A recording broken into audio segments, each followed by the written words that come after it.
beautiful movers, welcome back. Today we are revisiting the honey dipper, but this time we're using the wall as a guide. This will help you control your movement, deepen your hip flow, and feel more supported as you move. I'm just warming up, getting into my body, so you can do that however you like. Taking some deep breaths is a great way to drop into your body for this practice. Make sure you have a wall nearby, and let's get started. Start by standing about a foot away from the wall, fingertips resting lightly for support. Soften your knees, and as you begin to dip, let your hips melt back, tracing a slow, controlled curve with your toes.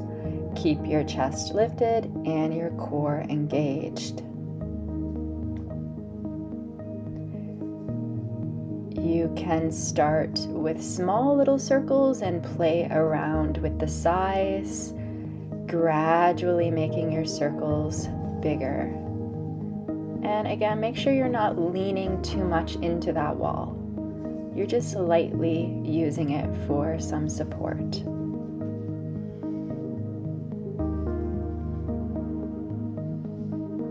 Now let's slow it down. Feel each part of the motion sink into the dip. Let your hips guide the movement and rise back up with control. Use the wall to help you find that perfect balance between release and strength.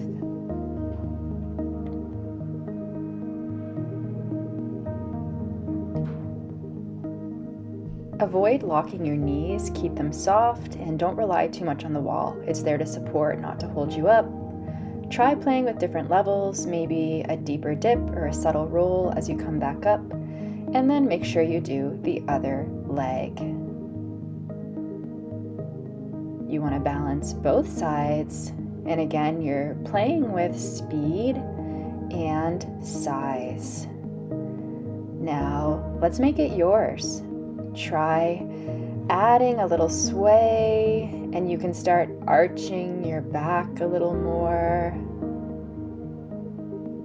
Feel the movement in your own way.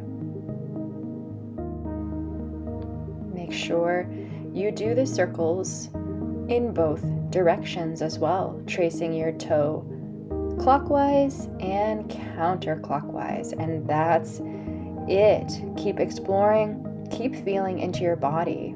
Let it be expressive. If you enjoyed this, let me know in the comments, and be sure to subscribe for more sensual flow tutorials. See you next time.